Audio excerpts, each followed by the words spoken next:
الحمد لله رب العالمين والصلاة والسلام على سيد الأنبياء والمرسلين أما بعد فأعوذ بالله من الشيطان الرجيم بسم الله الرحمن الرحيم شهر رمضان الذي أنزل فيه القرآن هدى للناس قال رسول الله صلى الله عليه وسلم أنا خاتم النبيين لا نبي بعد أو كما قال عليه الصلاة والسلام اللهم صل على سيدنا محمد وعلى آل سيدنا محمد وبارك وسلم عليه انتہائی واجب الاحترام قابل الاحترام عزیزم بھائی اور دوستوں، اللہ تبارک و تعالیٰ کا احسان ہے، کرم ہے کہ اس نے ہمیں یہ ماہ رمضان کا مبارک مہینہ عطا فرمایا ہے۔ جب رمضان المبارک کا مہینہ قریب آتا تھا تو ایک مہینہ پہلے اللہ کے نبی اللہ تعالیٰ سے دعا کیا کرتے تھے کہ یا اللہ ہمیں رمضان تک پہنچا دے، یا اللہ ہمیں رمضان تک پہنچا دے۔ اور اللہ تعالیٰ کا احسان ہے کہ اللہ تعالیٰ نے ہمیں رمضان تک پہنچا دیا بغیر دعا کیے۔ ہم تو دعا بھی نہیں کرتے نا کہ یا اللہ ہمیں رمضان تک پہنچا دے۔ اللہ تعالیٰ نے ہمیں رمضان عطا کر دیا۔ یہ اللہ تعالیٰ کا بہت بڑا کرم ہے، احسان ہے۔ اللہ تعالیٰ اپنے بندوں کو معاف کرنے کے تو ہر وقت بہانہ ڈھونڈتے رہتے ہیں۔ تو میں کہتا ہوں کہ یہ جو ماہ رمضان ہے نا، یہ اللہ تعالیٰ کی طرف سے یہ ایک بہانہ ہے کہ میرے بندے مجھ سے معافی مانگ لیں اور میں اپنے بندوں کو معاف کرواؤں۔ لیکن ہم بھی پھر بھی اس کی رحمت سے غافل ہیں، اس لیے کوشش کریں یہ ماہ رمضان کا مبارک مہینہ اس کو قیمتی بنائیں۔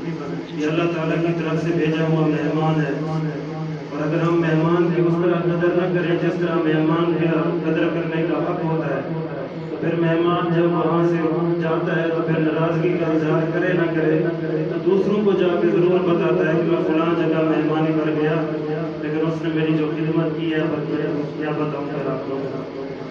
اس لیے یہ کوئی عام مہینہ نہیں ہے، یہ اللہ تعالیٰ کی طرف سے بھیجا ہوا ایک مہمان ہے، اور اس مہمان کی قدر کیا ہے کہ ہمیں نماز کا اہتمام کرنا ہے، قرآن کی تلاوت کا اہتمام کرنا ہے، روزوں کا اہتمام کرنا ہے، گناہوں سے بچنا ہے۔ اس کا احترام یہ ہے، اس کی ہم نے کوئی اور احترام نہیں کرنا، یہی احترام ہے۔ اس لیے اللہ تعالیٰ ہمیں اپنے مہمان کی قدر کرنے کی توفیق عطا فرمائے۔ یہ رمضان کے حوالے سے چند باتیں تو کرنے کی، تو ڈاکٹر صاحب نے میرا موضوع چینج کر دیا۔ میں نے تیاری کی ہوئی تھی دوسری طرف اور پھیر دیا کسی اور طرف، تو خیر بات کروں گا، بیٹھ ہو گیا تھوڑی بات بھلے کر لوں رمضان کے حوالے سے، تھوڑی سی بات اس طرح کر دیں تو میرا وقت مختصر ہوتا ہے۔ میں نے جو قرآن کی آیات پڑھی ہے آپ لوگوں کے سامنے کہ شہر رمضان الذی انزل فیہ القرآن، اللہ تعالیٰ نے قرآن مجید کو ماہ رمضان کے مہینے میں نازل فرمایا اور ہمارے لیے ہدایت کا ذریعہ بنایا قرآن مجید۔ اور ہر وقت چاہے رمضان ہو یا نہ ہو تو کوشش تو کرنی چاہیے کہ ہمیں تھوڑا سا وقت قرآن مجید کو دینا چاہیے۔ 24 گھنٹے ہوتے ہیں، 24 گھنٹے میں 5 منٹ 10 منٹ آدھا گھنٹہ ہم قرآن کے لیے نکال لیں، یہ کتنی بڑی اللہ تعالیٰ کی نعمت ہے۔ یہ قرآن اللہ تعالیٰ کی طرف سے وہ نعمت ہے جو رسول اللہ صلی اللہ علیہ وآلہ وسلم پر نازل ہوئی اور 1400 سال گزرنے کے بعد اسی طرح محفوظ ہے جس طرح آپ صلی اللہ علیہ وسلم پر نازل ہوئی۔ اور کوئی بھی کتاب اصلی حالت میں محفوظ نہیں ہے، لیکن اللہ تعالیٰ نے قرآن کی حفاظت کا ذمہ اپنے اوپر لیا ہے۔ یہ قرآن کی حفاظت کے ذمہ یہ میرے ذمہ ہے، اس کو کوئی بدل نہیں سکتا۔ اس لیے کوشش کریں قرآن کی تلاوت کیا کریں، اور ہم میں سے ہر بندہ اگر اللہ تعالیٰ کا نیک بننا چاہے، عبادت کرنا چاہے تو اس میں کوئی مشکل بات نہیں ہے کہ میں اللہ تعالیٰ کا نیک نہیں بن سکتا۔ مشل حافظ ایک ڈاکو تھے، تو ہر وقت ڈاکہ مارتے کرتے تھے۔ تو ایک دن جا رہے تھے، راستے میں دیکھا کہ قرآن کا ایک نسخہ نیچے گرا ہوا ہے، تو انہوں نے قرآن کے نسخے کو اٹھایا، صاف کیا، کپڑے میں لپیٹا، خوشبو لگائی اور کسی اونچی جگہ پر رکھ دیا۔ جب رات کو سوئے تو خواب آیا، خواب میں کسی کہنے والے نے کہا کہ جس طرح تو نے میرے نام کو خوشبو لگا کر مہکایا ہے اسی طرح میں تیرے نام کو بھی مہکاؤں گا۔ اور وہ اللہ تعالیٰ کا اتنا نیک بنا امام احمد بن حنبل جیسے بزرگ ان کے سامنے اتحیات کی شکل میں بیٹھتے۔ اس لیے بندہ اگر نیک بننے کا ٹھان لے تو نیک بننا بھی مشکل بات نہیں ہے۔ ہم بزرگوں کی صحبت میں بیٹھے تو ایٹومیٹک ہم نیک بن جائیں گے۔ 10 نوجوان تھے، گناہ گاری تھی، گناہ گاری میں زندگی گزار رہے تھے، کھیل کود میں مصروف تھے، تو اچانک ان میں خیال آیا کہ ایک اپنے بھائی کو بھیجا کہ بازار سے جا کر کچھ کھانے کے لیے لے آئے۔ تو وہ گیا تو بازار میں کافی دیر لگا کر آیا، تو جب واپس آیا تو ایک خربوزہ لیا ہوا تھا اس نے۔ تو باقی ساتھیوں نے پوچھا کہ تو اتنی دیر لگا کے آیا ہے اور ایک خربوزہ لے کر آیا ہے۔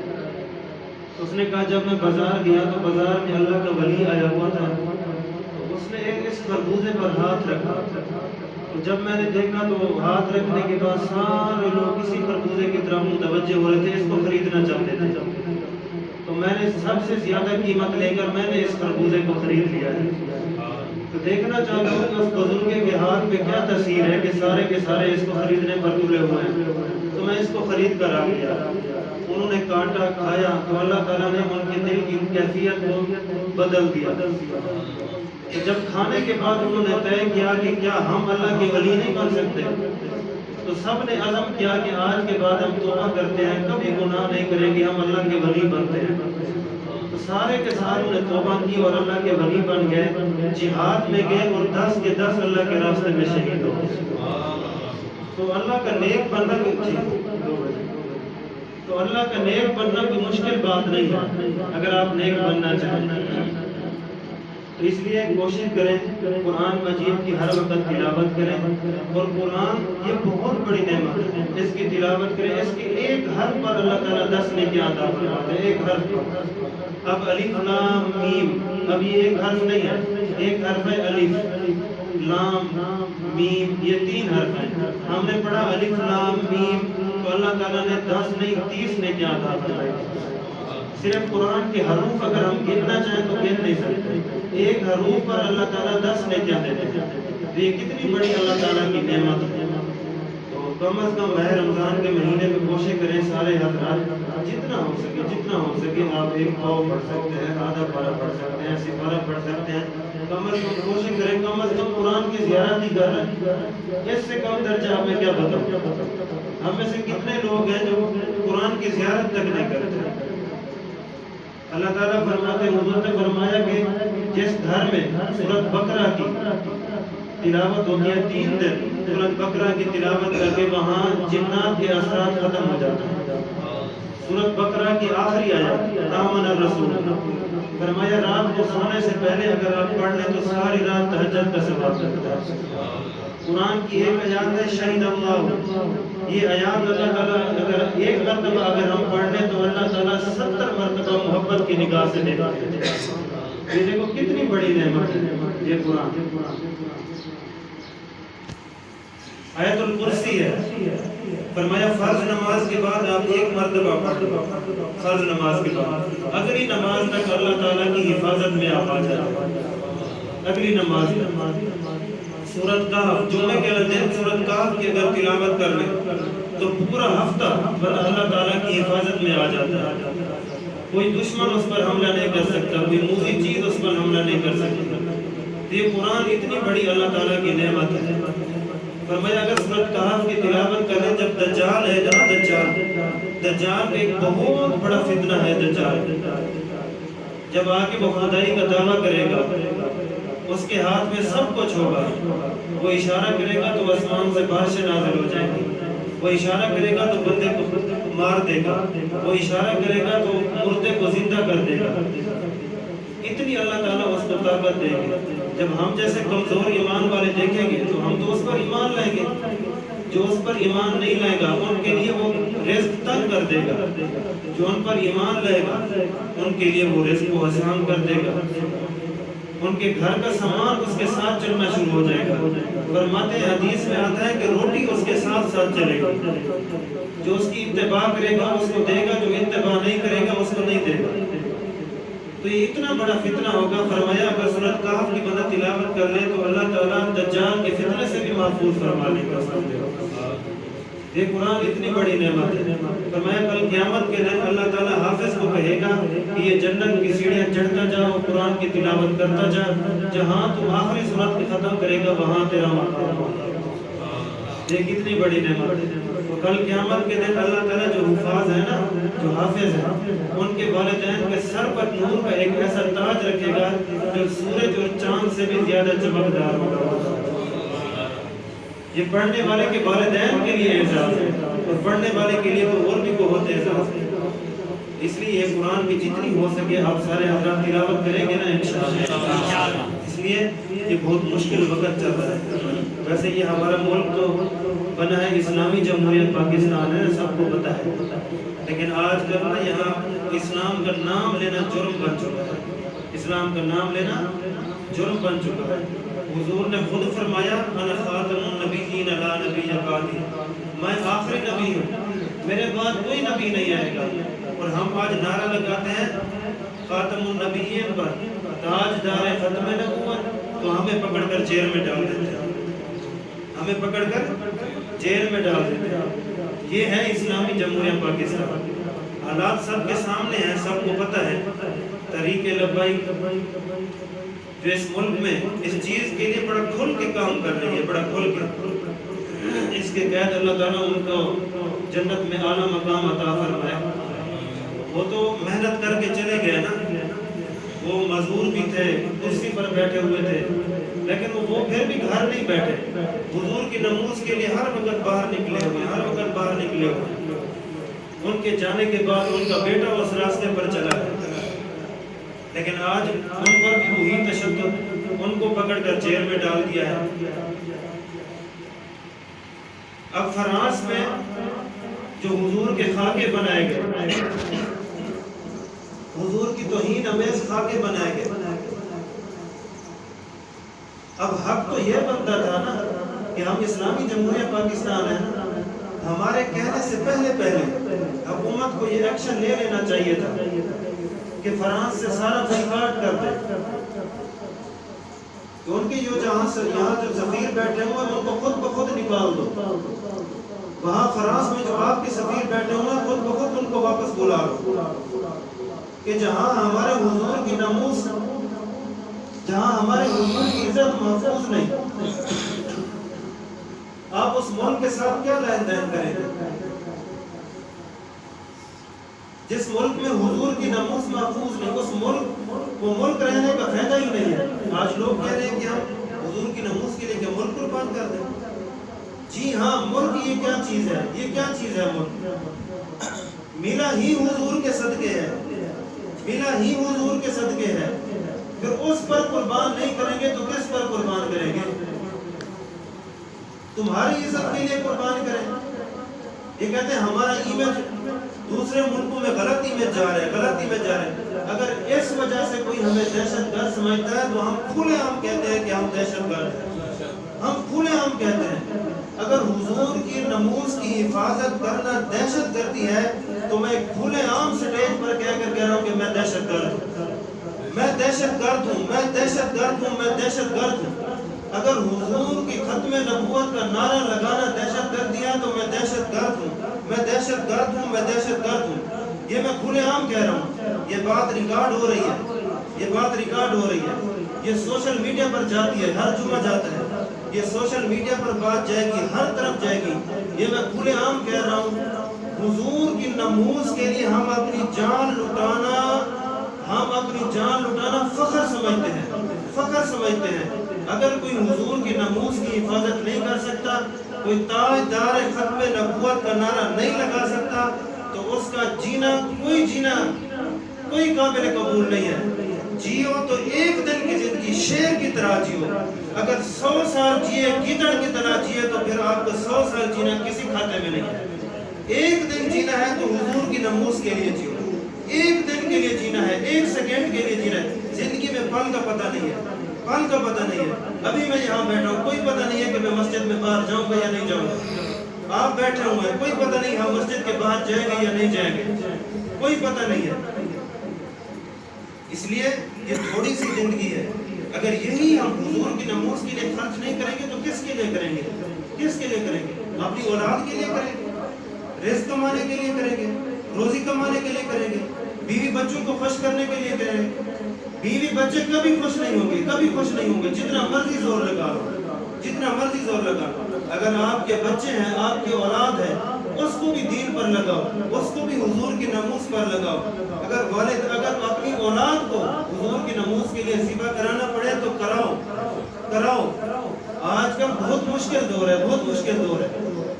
یہ ہماری حکومت جو بیٹھی ہوئی ہے، یہ صرف نام کی حکومت ہے، نام کی۔ ان کے ہاتھ میں کچھ نہیں ہے، ان کے ہاتھ میں کچھ نہیں ہے، چلا صرف غیر ملک رہا ہے ہماری حکومت۔ وہ آرڈر دیتا ہے کہ آپ نے کیا کرنا ہے، وہ آرڈر دیتا ہے کہ آپ نے کیا کرنا ہے، وہ یہ کرتے ہیں۔ اگر ان کے ہاتھ میں ہوتا تو یہ فرانس کے سفیر کو نکال چکے ہوتے۔ ان کے ہاتھ میں ہی نہیں ہے، ان کی جرات نہیں ہے فرانس کے سفیر کو نکالنا۔ پورا ملک کا پہیہ جام ہو چکا ہے، پورے ملک میں توڑ پھوڑ ہو رہی ہے، آپ ایک سفیر کو نہیں نکال سکتے۔ اگر آج اس کو نہیں نکالیں گے، آپ ہمارے خلاف اٹھیں گے، تو آج ان کو یہ سبق جائے گا، کل کوئی اور اٹھ کر حضور کی ختم نبوت پر بات کر دے گا۔ کہ حضور کی ختم نبوت پر بات کرنا ہر کسی کے لیے آسان ہو جائے گا، جو اٹھے گا حضور کی ختم نبوت کے خلاف بات کر دے گا۔ ان کو پتہ ہے جو تاجدار ختم نبوت کا نعرہ لگاتا ہے یہ جرم ہے۔ پاکستان میں تاجدار ختم نبوت کا نعرہ لگانا یہ جرم ہے، اس کو پکڑ کر جیل میں ڈالیں گے، ہمیں کچھ نہیں کہیں گے۔ اور یہ سبق جا چکا ہے غیر ملک تک، ان کو پتہ ہے۔ آپ دیکھو جتنے بھی لوگ حضور کے ناموس کے لیے نکلے ہیں، سارے کے سارے جیل میں بند ہیں، قید بھی بند ہے، ان کے کارکن بھی بند ہے۔ جی ہاں، کتنے شہید ہوئے ہیں، ان کو صرف یہ پڑی ہوئی ہے کہ اتنے پولیس والے شہید ہو گئے، اتنے پولیس والے زخمی ہو گئے۔ جو حضور کے ناموس کے لیے باہر نکلے تھے، وہ جو شہید ہوئے وہ کسی کے بیٹے نہیں تھے، وہ کسی بہن کے بھائی نہیں تھے، وہ کسی کے خامد نہیں تھے، ان کے گھر نہیں اجڑے ہیں، ان کو آپ کچھ دینے کے لیے تیار نہیں ہے، ان کی تعزیت کے لیے آپ تیار نہیں ہے۔ وہ ٹی وی پر بیٹھے ہوئے وزیر داخلہ وشیدہ ٹلی اور کیا کہیں ہم، جو حضور کی عزت نہیں کرتا ہم اس کا نام عزت سے لیں، اس کی عزت کریں ہم۔ اگر کسی کے دل میں اس کے لیے عزت ہے تو کھڑا ہو کے بتا دے، وہ حضور کے ناموس کے خلاف بات کرتا ہے کہ ہمارے دل میں اس کی عزت ہے، ہم اس کا نام کیوں عزت سے لیں بھائی، جو ہمارے نبی کی عزت نہیں کرتا۔ اور پھر کھلے عام کہہ رہے کہ ختم نبوت کے مسئلے کو کوئی نہیں چھیڑ سکتا، میرے ہوتے ہوئے کوئی ختم نبوت کے مسئلے کو نہیں چھیڑ سکتا۔ پھر کوئی اٹھ کر اگر ختم نبوت کا نعرہ لگاتا ہے تو اس کے خلاف اٹھ کر آپ کھڑے ہو جاتے ہیں۔ اب اس کا مطلب ہم کیا سمجھیں؟ اس کا مطلب اب تم کھلے عام تو کہہ نہیں سکتے کہ ہم قادیانی ہیں، کھلے عام تو آپ کہہ نہیں سکتے ہم قادیانیوں کا ساتھ دے رہے ہیں، کیونکہ وہ تو آپ کھلے عام تو آپ کہہ نہیں سکتے۔ اس لیے یہ جو آپ حرکتیں کرتے ہیں نا، ان حرکتوں سے پتہ چلتا ہے کہ آپ کن کی طرف ہیں۔ اس لیے ایسے لوگوں کا آپ ساتھ نہ دیں۔ اس لیے بہت سارے لوگ ہم دیکھتے ہیں، آج بھی بہت سارے لوگ ان کے دفاع میں بات کرتے ہیں، حکومت کے دفاع میں بات کرتے ہیں، وہ ہمارے حضور کے ناموس کے خلاف بات کرتے ہیں اور ہم ان کا دفاع کرتے ہیں۔ کوئی حضور کی عزت کے خلاف بات کرے اور اس کا دفاع کرنا، یہ بھی کفر ہے۔ اس لیے ذرا سوچ سمجھ کر بات کرنا، سوچ سمجھ کر۔ اس لیے ساتھ دینا ہے تو ذرا سوچ سمجھ کر ساتھ دینا۔ اس لیے میں کھلے عام آپ لوگوں کو کہہ رہا ہوں، آگے آنے والے الیکشن بھی آئیں گے، اس لیے اب انہوں نے پورا زور لگایا ہوا ہے نا طریق لبیک پر پابندی لگانے کا۔ ہو سکتا ہے کامیاب بھی ہو جائے، اس لیے کوئی بات نہیں، پابندی لگ جائے، اس لیے نام چینج ہو جائے گا، اس لیے نظریہ نہیں چینج ہوگا۔ جو جماعت نظریے سے ہٹتی ہے نا، پھر وہ جماعت ختم ہو جاتی ہے۔ میں دعا کرتا ہوں طریق لبیک اپنے نظریے سے نہ ہٹیں، اللہ تعالیٰ ان کو اپنے نظریے پر قائم قائم رکھیں. اس لیے اپنے نظریے پر یہ لوگ قائم رہے تو انشاءاللہ اللہ تعالیٰ ان کو کامیابی کا راستہ ضرور دکھائے گا انشاءاللہ. اس لیے ہر وقت ان کے لیے دعا بھی کرتے رہنا چاہیے. تمام علماء جو بھی ختم نبوت کے لیے بات کر رہے ہیں, جو بھی ختم نبوت کے لیے, اس لیے جو نہیں کر رہے, جو مدارس میں بیٹھے ہوئے ہیں, ان کی اپنی مجبوری ہے. اس لیے ہر بندے کا نکلنا ضروری نہیں ہوتا.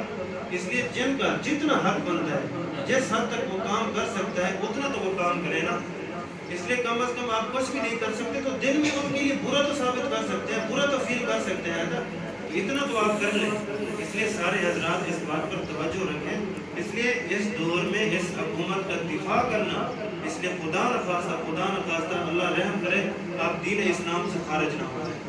اس لیے اس حکومت کا دفاع نہ کریں. اس لیے جنہوں نے ان کو ووٹ بھی دیا ہے وہ بھی اللہ تعالیٰ سے توبہ کر لیں کہ یا اللہ مجھ سے غلطی ہوئی ہے, میں نے ان کو ووٹ دیا ہے, آگے انشاءاللہ ان کو ووٹ نہیں دیں گے.